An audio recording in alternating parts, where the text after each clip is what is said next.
are back. We took a break last week, spring break. I was so excited about hanging out with my boys. We had a great time. I hope you had a great time last week too. Spring break is always fun. Normally people make big plans, whatever, and I just kind of take that time to spend and kick it with my kids or whatever. But you know what? I had a really kind of crazy weekend closing out. My son injured himself. He sprained his rib cage or something. I don't know what was going on, but we had an eventful Sunday right in the urgent care center. Yeah, my kids have gotten in a lot of accidents. Like one dislocated his finger, the other one broke his finger right after the other one got out of physical therapy, and then we were back at the urgent care facility. I just want to say when you when you have boys, I have three of them. My constant prayer, when I let them out of the house, I'm always concerned about, am I going to get a call that says we need to run to the emergency room? I don't know. If you're a boy mom, you understand how I feel. Oh, okay, but I digress. All right, okay. Let's get back to all seriousness. I just wanted to let you know, if you have boys and you've spent a lot of time in hospital rooms, I'm not saying that we don't believe in healing and protection, things of that nature, but boys are very adventurous. So if you've spent a lot of time in the emergency room, don't fret, it gets better. At some point, they move out so they can go on their own. No, okay. Today we are here with Stacey Little. Now, I'm really excited about this episode. I'm not gonna go all over the top because we're really talking about a pretty deep topic that really it has touched me and touched many others. Now, it's not really commonly talked about or commonly discussed, and a lot of times it goes undetected. We talked about it with Tiffany Loftus. So if you didn't see that video, please go back and watch it. I'll have it down in the description. Narcissistic relationships. With Tiffany, we talked about the making of the narcissist. We talked about if the narcissist could ever overcome, could they ever change? And so if you want to know more about that, please go look at those videos. It's on the Facebook page, YouTube page. Direct message me if you can't find it. I'll send you a link. Today we are going to talk about the flip side of narcissism. We're going to talk about narcissistic abuse. And I found myself in that predicament. I found myself trapped. I found myself in a very confused, hurt state. And then I found out what I was dealing with, and it helped me overcome.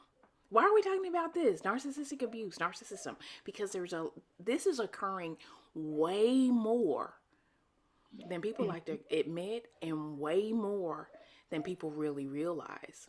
You can have a situation where you're talking to a couple, or you're talking to a friend, or you're talking to business partners, and the other person is saying, "Hey, look, I don't know what's going on, but this is really harmful." And people will say, "Okay, from the outside looking in, this person is amazing. This person is great. Why would you ever have a problem with him? This person loves you so much, or she loves you so much, or she's such a great friend, or he's such a great friend." But you know what it feels like to be in that relationship.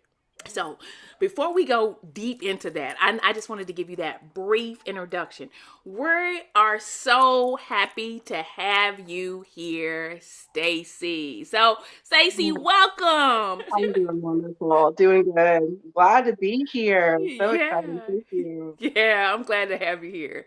So, Stacey, tell me, I know we met at Rhema, but you've been in ministry and you're a prayer warrior. I know that, and I know you're doing something. You're doing something with like caretaking or whatever. Kind of tell us where you are and tell us where we can find you. Well, right now, I'm back at Rhema. I have people coming up to me like, "You're back." I'm like, "Yeah, I like a boomerang, just came right back here. Right now, I'm working back at Rima Daycare with my children. I miss them so much. A lot of them are like school agers now, and it's like, oh, I watched you grow. So Oh, it's amazing to see them. I am caretaking for a 74-year-old woman who's actually a Rima grad, wow.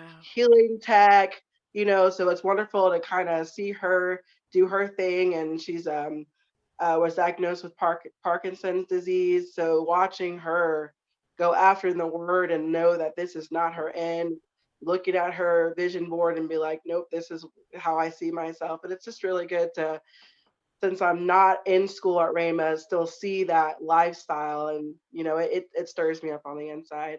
So that's kind of what I'm doing. I'm kind of working, well, not kind of, I'm working, two jobs here and there and sitting in the pew and not volunteering, because if you've ever been through a traumatic experience, sometimes powering through and being really busy is the opposite of what you should be doing.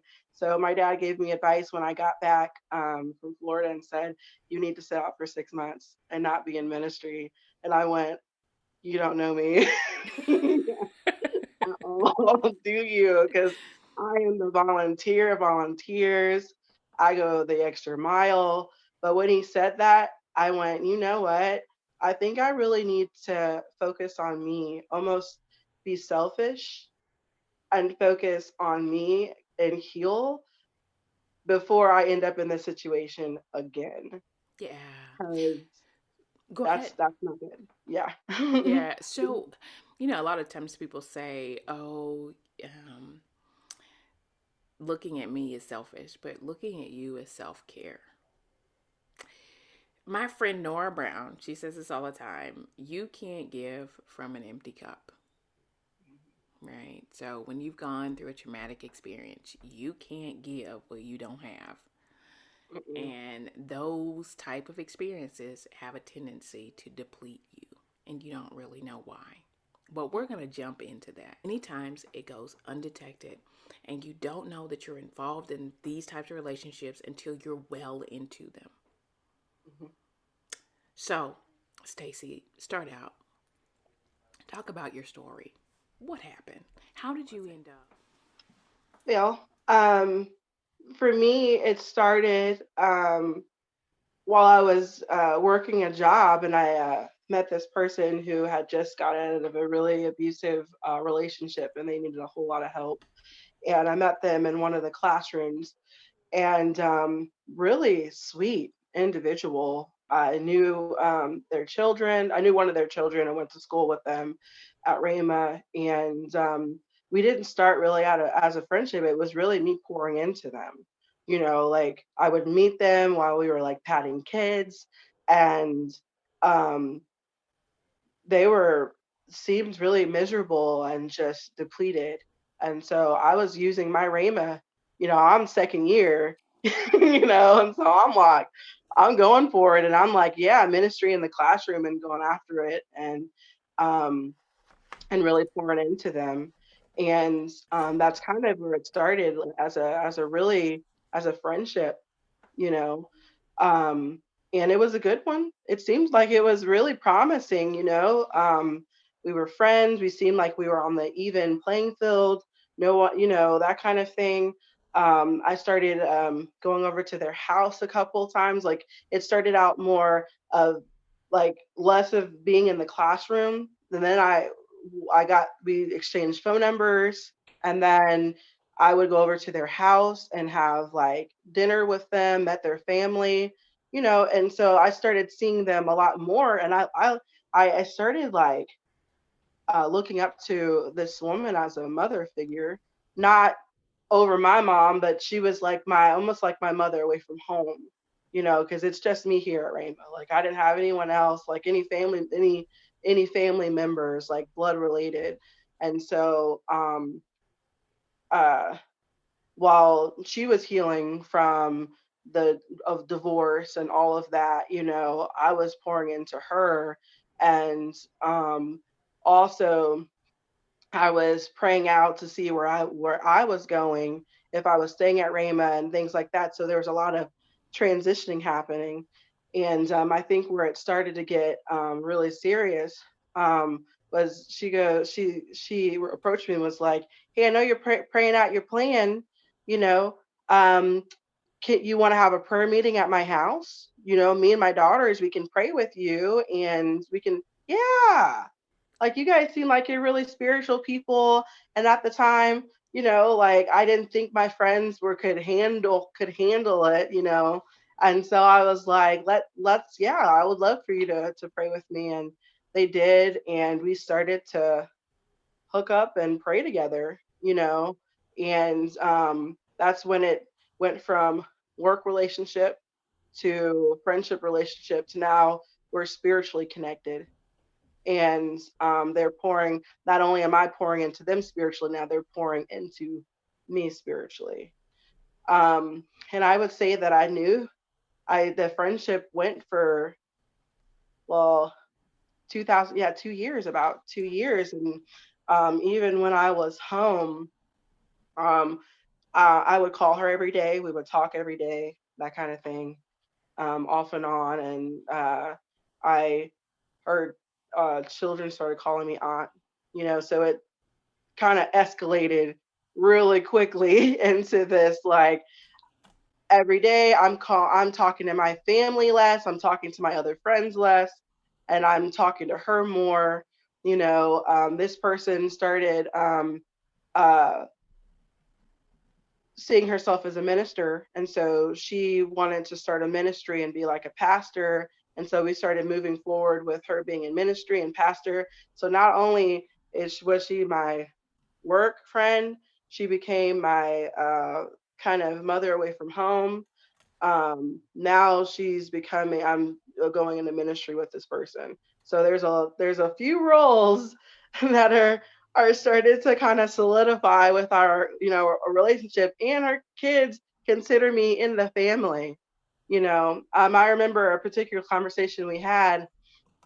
We were praying, and she said, "I see you with us. Like I can see you with us." And she goes, "I don't say that all the time, but I feel like that you're supposed to be with us." And for me, coming from a situation um, of never feeling like I belonged anywhere, that was like music to my ears. From talk about your family dynamics.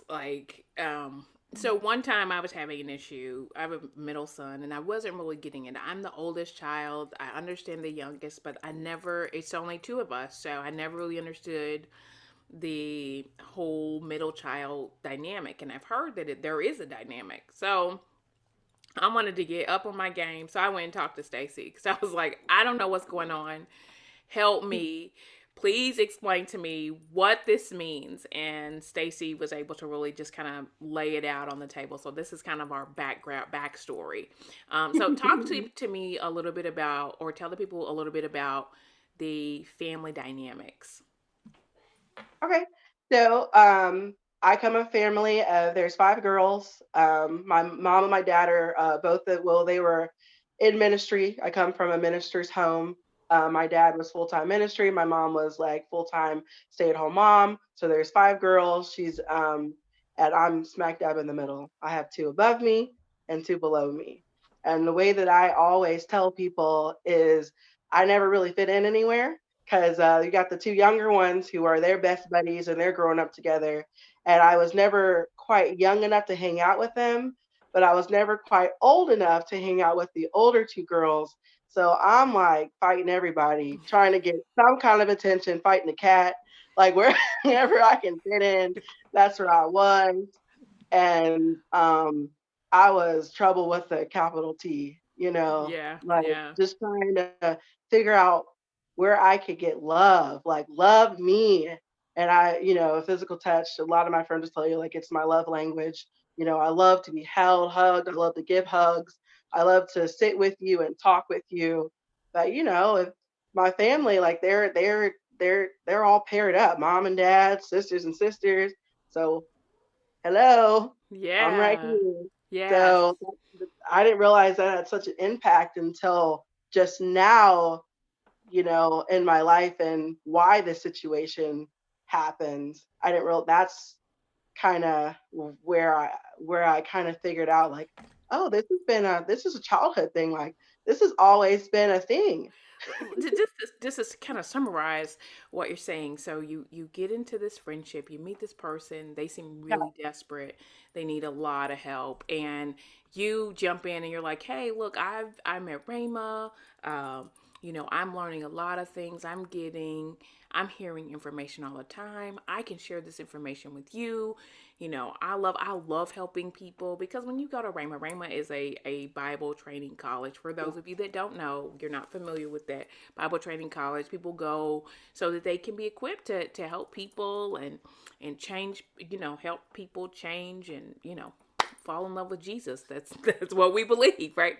Um, and so the whole goal is to share what you've learned with other people. I mean, you don't necessarily have to believe that, but that's what we believe. So just saying. um Anyway, so you're excited about this. You're going all in. You can help her. She seems depleted. You're taking what you have to give to her, all the good stuff, all the energy, all the encouragement. You're taking all your energy and you're pumping it into her. And Mhm. then you transition from just being at work to talking, and you go over for dinner, and then you start a prayer meeting, which seems like it really connects you because that's what you like, that's what you Yeah. enjoy. And then they embrace you, what you've been looking Yeah. for all that time. They welcome you in. You have them calling you aunt, and Mhm. they love you. Yeah. Yeah. And not only are you connected on one level, but you're connected on about five levels, Yep. It just keeps right? moving. And your whole world, it seems like hearing from listening to you, it seems like your whole world is encompassed by this person, and every other relationship is Yep. being pushed to the side. Yes, ma'am. I didn't see it though. Okay, so continue. What are your friends saying about this lady being a part of your life? um, they weren't saying too much. They were being very careful because I was very standoffish about it. Like, because she started to take a role in my life that was like the role switched where I was now getting things from her and she wasn't getting things from me as much. And so for my friends, they were almost baby Christians then. Like, like it was like, oh, you guys got your own things going on. You know, you guys are kind of like not on my level anymore. I'm like almost like a super giant in the faith. That's how I felt like leaving Rama. I'm like, I'm kind of like this super, I'm on this like this level, and this lady is on a level that I want to get on. And so if they did have something to say, I kind of ignored it or had a really snappy, sassy remark. So, did you feel like you had to protect this person Yeah. from what they had to say? Why did you think you had to protect her? Why did I feel like I had to protect her? Um, if somebody comes after your family, what do you do? Like if somebody comes after someone you love, what do? You protect them. And so she took a role in my life where I was like, you go after her, you're gonna get all of me. Like I'll come for you. Because that's kind of how it was, but I didn't realize that I was then separating out my friends because they were still my friends. But I didn't realize that I was so much putting that kind of boundary or distance in between us and them. But that's what Ooh, I that sounds so familiar. But I'm gonna keep going. I've experienced it as well. So yes, this is what I want you to understand about narcissistic abuse. The patterns are the same. So Mhm. you can hear any story. The people change. Maybe the circumstances tweak a little bit. Different jobs, different type of relationship, but the pattern is the same. It's the same, no matter what. It's always the same. I'm not saying that everybody encounters it on this level, but if you get really close to one, the pattern is the same. Okay, so I'm listening. Let's jump back into where you said that there was a hole. There was somewhat of a need that was kind of left, and she came in and just basically wrapped or enveloped herself in that void. Yes, I had mommy issues. Me and my mother, um, we didn't get along. I can remember me leaving Rama. Like the day I left for Rama, we were leaving. Like I was getting in my little car to like drive off, and she's like getting in her car to go to work, and she goes, "Okay, I'll see you later." And then she just drives off, and I'm like, "Yo, you're not gonna see me for 2 years." And it's just like, "I'll see you later." There's no hug. There's no nothing. And I like that left me a little bit like a little bitter because I went, "Mom, like I'm gone." Like, and I've never been away from home. Like that was the first time that I'd been away, like in a different state, going off to college. This is a huge step for me.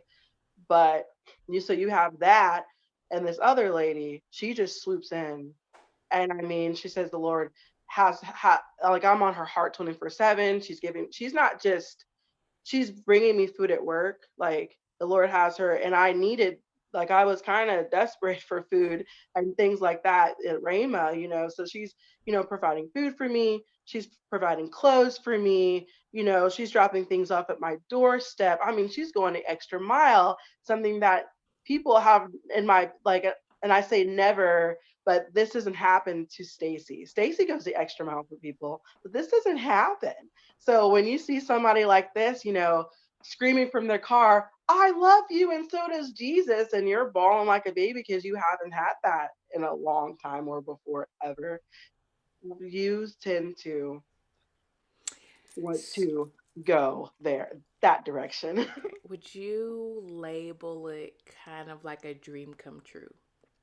Yes, it was a dream come true. Sign me up, give me a princess outfit. Like I felt like I was like, this was it. This was everything that I ever wanted. God had answered my prayer. Like I've been crying so much into my pillow about this, and he finally this finally happened, and I was here for it. I would have done anything to keep that, and I started to. Wow, that's powerful. Okay, so same story, different person. Me, Yeah. same story. Not me, but similar situation. Same thing. It was a dream come true. It was like I had been longing for that for so long, Yeah. and same thing. It's Doorstep a fairy tale. enveloped. It is like a fairy tale. When did your fairy tale turn into a nightmare? Um, it was probably during, I would say there were early signs of it during quarantine. We were talking every single day and we were praying out. And I was actually going to be moving there. I decided that I was going to move there. And around March, it was early on, maybe in between March and May, I was really wanting to move because things back home were not going well. But we were in prayer one day and I heard the word occult like pop up in my spirit. Because I'm like, I'm going into full time ministry with this lady. Like, I'm on her board. I'd already agreed to be on her board, and I'm going to be moving there. Like ministry. I have my Rhema degree, like certificate. Girl is leveling up. But I heard the word occult in my spirit, and I went and I told her about it because I thought it was because I got to the point where I told her everything. I Okay, mean, so let me everything. interject here for Yeah. those of you that don't know what Stacy means. When she says she heard the word in her spirit, some of us talk about intuition, some of us talk Mhm, about premonition. That's basically what she's saying. She had a mhm. premonition, she heard the words occult. Because a lot of these things, your insides are screaming, Right. this is not right. Mhm. This is not the right way to go. Yes, it looks like a fairy tale. Yes, it looks like a dream come true. Warning, warning, warning. And during this time, she has a premonition, Hmm. in the words occult, surface to the top. Yeah, it popped up, and but I pushed that down so far and told her about it because this is mine. I got so possessive over it. Like I started blocking my own family at this point. Like didn't wouldn't go over there to see them, was just it got pretty horrible. I won't unless you want to know. It got pretty bad the way I treated my own family because they became my new family and everything. And so, and even started, saying you need to stay away from those people. Like I can, she said, I can tell when you hang out with them because you're different around us. And so I stopped hanging around my family because I didn't want, I wanted to hang around them. And if this is what you want me to do, I'm gonna do it to the best of my ability. So I started cutting them off. Um, when I started, so that was one of the first times though when I felt like when I was like, is this the right decision? Because it's like your heart started beating fast. You start kind of almost having a panic attack on the inside. Like there's no peace. I'm in prayer. Like we're going for it in prayer, and I'm like, something's not right here. But I pushed it down Mm-hmm. because I'm like, no, this is mine, and I'm going after it. And so I just kept pushing forward. It wasn't until I actually showed up in Florida that everything started crumbling and I realized that I had made the wrong decision. Okay, So, so let's go back. Um,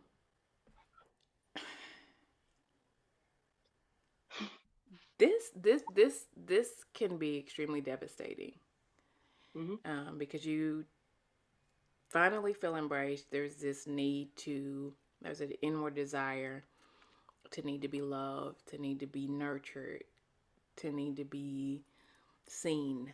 Everybody has that desire. mhm, Okay. And the tendency for a lot of people, um, is to blame the person that goes into or falls for this relationship. But these people don't necessarily show you who they are until you're way into the relationship. I mean, 2, 3 years into the relationship. mhm, And if you don't have experience with this type of personality, you you won't see it. You won't know it. You won't acknowledge it. You'll just kind of go into it. Look, it could be in a boss situation. It could be in a You can be in a church situation and have these things happening to you. You can mhm. be just, it can be anything. You can have a friend that is Yeah. like this and you don't even Mhm, know it, right? Where they're mhm, not necessarily as close to you, but then you decide, oh, they seem like they're pretty nice, so let's do something together, and then you start seeing this stuff. So this is not something, it's not easily detected, right? They're mhm, very good at what they do.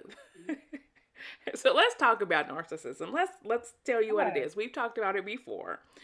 Mhm, So narcissistic personality disorder, narcissism, they have 9 character traits, and basically, it's a grandiose sense of self-importance, mhm, preoccupation with fantasies of unlimited success, power, brilliance, beauty, or ideal love.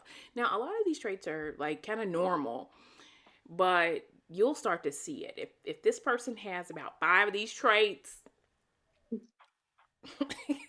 just saying, be on the lookout. And there's 5 different types of narcissist. So not all of them express the same way. And the one that is really tricky is the covert narcissist. And I'll tell you why in a minute. They have a preoccupation of fantasies of unlimited success, power, brilliance, beauty, or ideal love. The belief that they're special and unique and can only be understood by or associate with or other special people or high status people or institution. They need excessive admiration. They have a sense of entitlement. They have personally exploitive behavior. So they will put you down. Yeah, okay, you understand what I mean, at all cost. There's a lack of empathy. They envy other people, and they have a belief that other people are envious of them, and they demonstrate an arrogant and haughty behaviors. So what it sounds like to me, and I'm not a professional. I don't diagnose, but I've listened to this enough to kind of hear some of the traits. So would you say, would you have thought that narcissism played a role in this relationship at first, Stacey?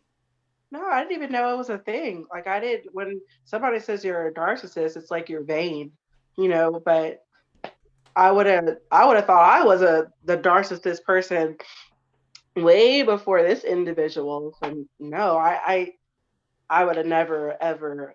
It wasn't until you said something and started putting stuff on there online because I Wow. prayed and was like, God, what is this? And then you started putting this stuff and it was like, check, check, check. Oh my goodness. What did I Yeah. do? Yeah. Yeah. So, which is like totally a blessing in and of itself that those posts help people. Like that's our main goal, to like help people through relationships and things of that nature. So totally grateful to hear that that was a blessing to you, Stacey. Okay, so you've got the grandiose narcissist, which is the kind of overtly charming person. They go in the room and everybody wants to be in their circle. Then you have the malignant narcissist, which is the one that's kind of aggressive and can tend to be abusive. Like, ooh. And then you have, so it's four. Sorry, it's four, not five. If there's a fifth one, I think it's the benign, but I'm not really sure what that is. So I still haven't found it. So the third is benign. We don't know what that is. So look it up and then tell me what it is. And then the fourth one is the communal narcissist. That's the person that they do good things. They give. I mean, they give and give and give and give and give and give. If I could equate that to anything, is that in the scripture it says, if I give my body to be burned, if I give all I have to feed the poor, and I give my body to be burned, and I have not love, I gain nothing. Right? Mhm. That's that narcissist, because it really isn't about um, the giving. It's about what people think of them. Oh, she's a giver. Oh, he's a giver. Oh, they do great charity work, and then they're crazy to their families, right? Ooh. Anyway, so and then number five, that's the covert or the vulnerable narcissist. Now here's the trigger with number five. They look nothing like any of the narcissists, right? So with the covert narcissist, you think this person is depressed, Mhm. sad, on the verge of committing suicide. Like you just think they need a lot of help and you want to be there to help them, right? To save them, rescue them, right? They're kind of sad, you know. But you kind of get this, I'm great. I've done this and I've done this and I've had this much money and that much money and I've been with this person and I've had this ministry and I've done so many great things, but nobody really pays attention to me. Everybody hates me. Nobody really likes me. You see how they treat me. I have no friends. You're my only friend. You're my only family. You are Mhm. different. Yep. Does that sound familiar? Yes. So Oh. covert narcissism really it's an introverted uh, version. They're not as grandiose. They're not as self confident as what we see, what we're used to seeing. But they have a tendency to um, like they're introverted. They give you that close personal contact, that close personal relationship, that intimate conversation, because they're not really confident about going out into larger groups. They're not as confident at those things, but they are with the intimacy. So they'll learn a lot about you and hear you and have intimate conversations and Mhm. all those things. Out of all of those situations, I mean,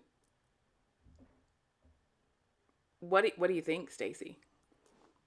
Um, they had a little bit of all of them, really. She kind of went.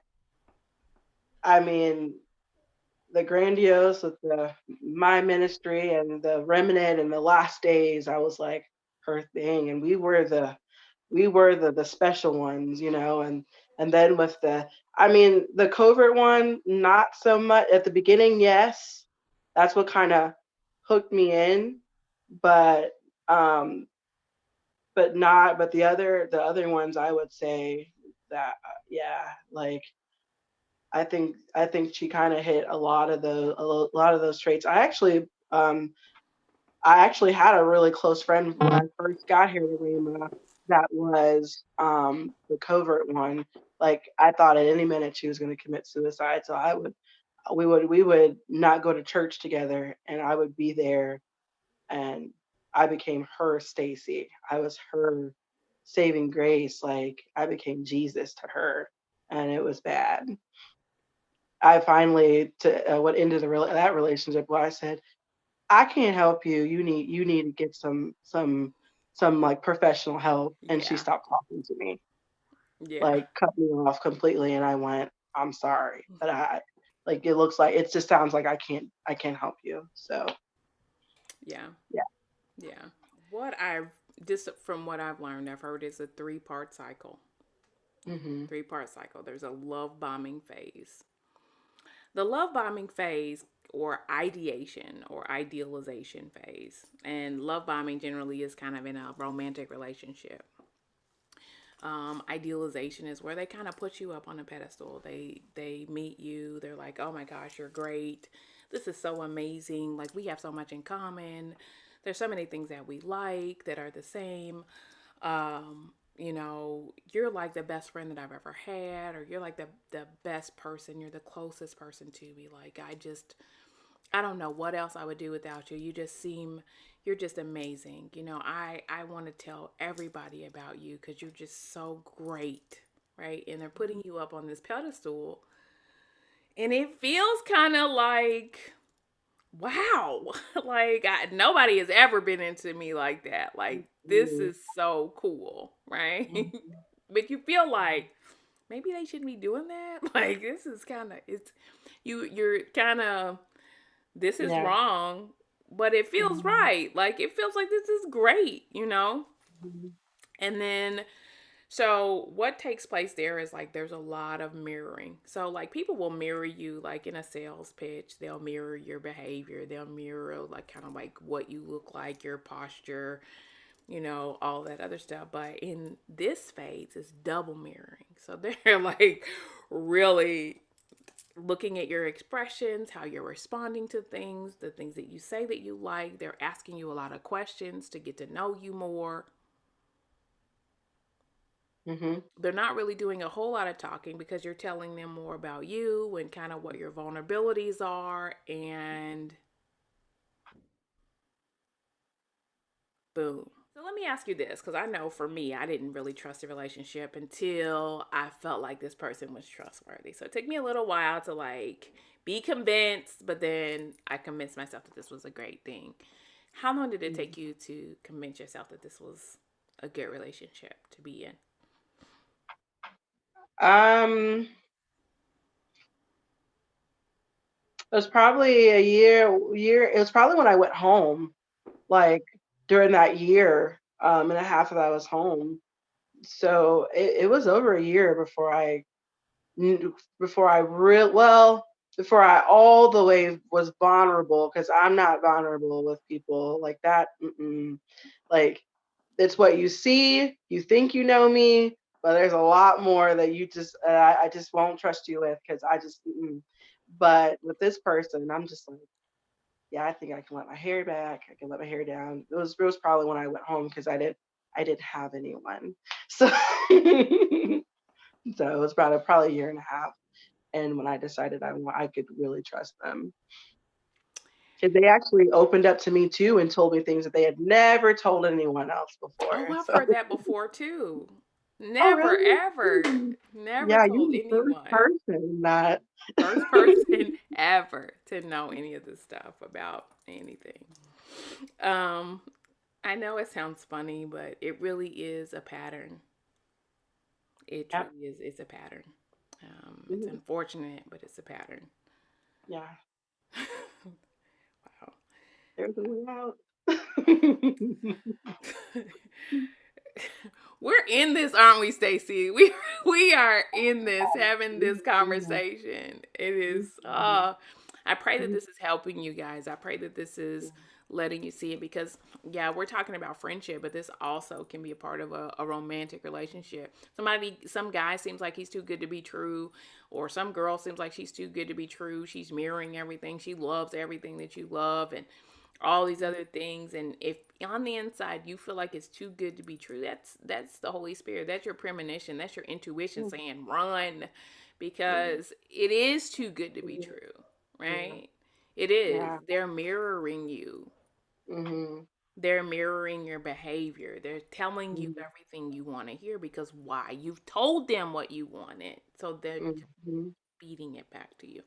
Yep. It normally doesn't take that long, but I guess in your circumstance, because you were working with this person and it was kind of like a Hmm. build up to your Hmm. relationship, once you got to the point to where you trust them, the next phase is devaluation. And that's when you start to hear the criticisms Hmm. about you. So talk to me a little bit about that. Um, so I'm a bigger girl, and they are they're smaller built people, and so I think that's where it started. It was like, you know, hey, this is how we're eating. Since you're going to be moving in with us, maybe you should start eating this way too. Or when you have sugar, I've noticed that when you have more sugar, that you get more cold. So maybe you should stop eating more sugar, or we're doing keto. What are you having for dinner tonight? And so so that's where it started to kind of like I started to be a little bit more self conscious around them, like, ooh, or if I wasn't watching something biblical on television, or what have you been doing? What does your day look like? What did you do all day? But it was like, but it wasn't like, it didn't sound like criticism. It sounded like they were like overly like, what did you eat? Like, tell me about your day. Like, tell me everything. And at the end of the day, at the end of the conversation, it was like, oh, well, maybe you could do this and that won't happen. Or I noticed you haven't been sleeping that well, so maybe you shouldn't watch this or do this. And okay, okay, okay, you're right. You're right. Okay, I can do that. So I stopped eating sugar, started, and I'm not saying these are bad things. Like I should, watch what I, eat and stuff, but not in fear, Yeah. not to be accepted. Do it Hmm. because you want to do it, not because you fear that they're not going to love you. You don't do anything for people pleasing purposes. Yeah. And that's what I started doing is I wanted to be in this group. So I stopped eating sugar. I stopped eating a lot more, and I dropped a lot of weight, but I was afraid to gain weight because they were going to see it. Because, camera, most of our conversations were started to be on camera and you can see it. So I started to do a lot of things to make sure that I wasn't being criticized. But I love the criticism because for me it was motivation for me to do better. But I didn't realize that it was devaluing until later on. I just thought they were really caring about me. Hmm. Were there any other things that you felt like were criticisms that kind of maybe attacked your self confidence? Um, Spiritually, I kind of see myself as having a pretty strong relationship with God. Um, but there was the comparison of, this is what my daughter is doing, and look at what, she's a prophet, she's this and pillar. She's the seed, the turning of the church, And then I'm looking at myself and going, oh, so it was like more of a comparison of this is what she's doing or they're doing, and then, on Sunday mornings they're singing, they're preaching, they're prophesying, and I'm still over here like, why am I not being allowed to preach, prophesy, and sing? So maybe I need to do something a lot more in my spiritual life to make sure that they see me so I can be able to. So it was like a devaluing and like a comparison kind of way that was making me want to perform more to for them to see me. So, So I'm gonna say this. So this person, these people, see you at the beginning of the relationship, mhm, and when you buy into them and finally trust them, they're not interested anymore. mhm, So then you're fighting to gain their attention. And I heard you say this, and I felt this. I remember one time I was looking, I was talking to my husband. I was like, when will this person ever feel like I'm enough?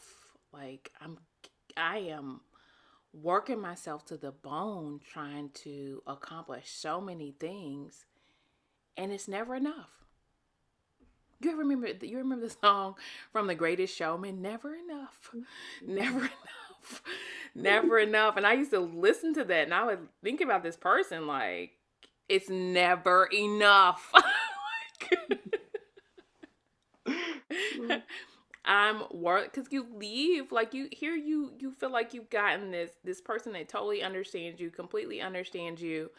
And then once you completely trusted them, once you've embraced them, once you've allowed them into your space, into your vulnerable area, then they flip and then they start to devalue you. mhm, Let's talk about the discard phase. I was discarded several times.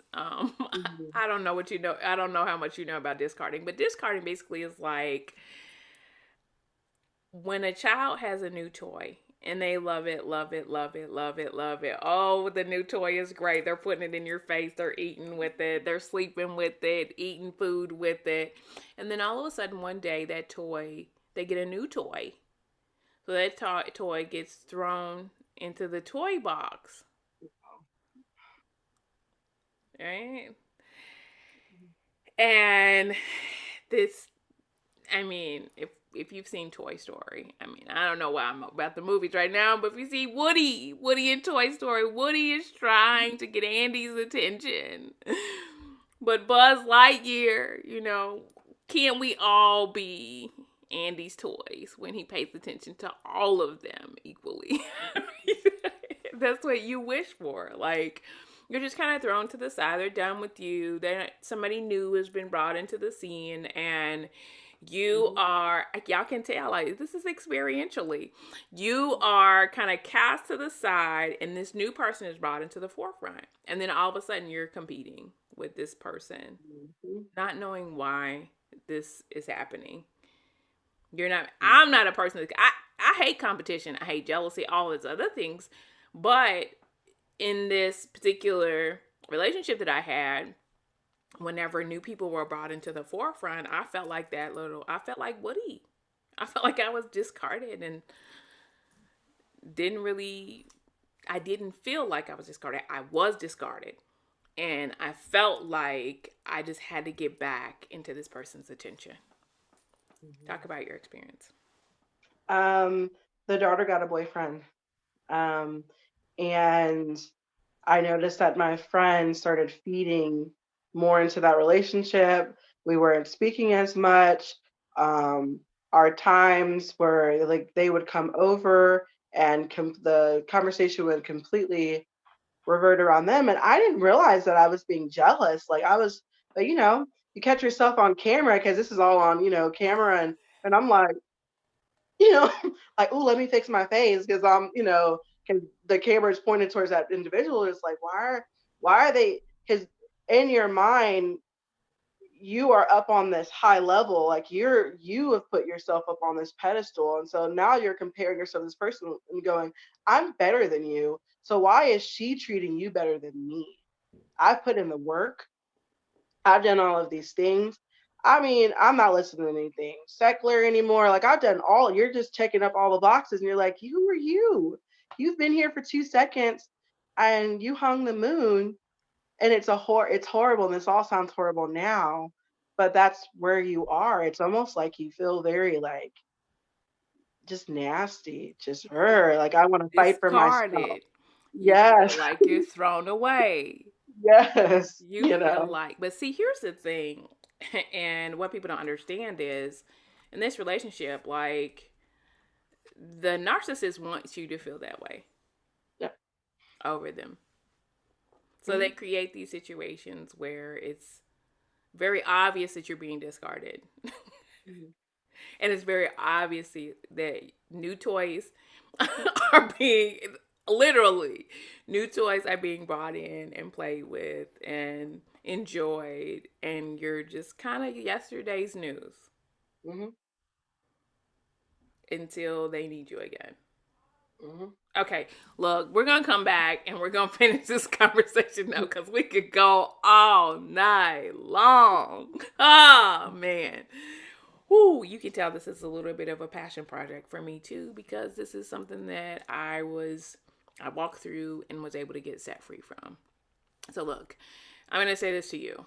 I know this may be, and it may seem a little weird. It may seem like we've gone into some like really strange territory.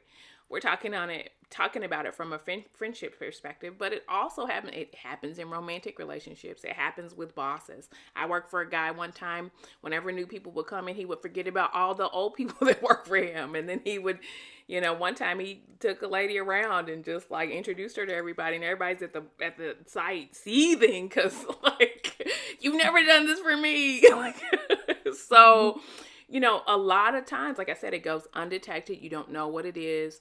And these people make you feel like you're not enough, that you're worthless.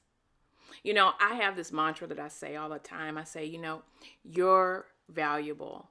You matter. Yes. You're worth fighting for. Why? Because for so long I felt like I was worthless. I felt like I wasn't enough. You are enough. That's a lie. That's a lie. That's a lie. You are enough. And you matter. All right? God loves you. So you matter. Hey, we're going to come back next time. And we're going to have Stacey again. And we're going to jump into this all the way. I know we went from the shallow end all the way into the deep end. But you know what? It gets even deeper. Until next time, we'll see you then. Bye.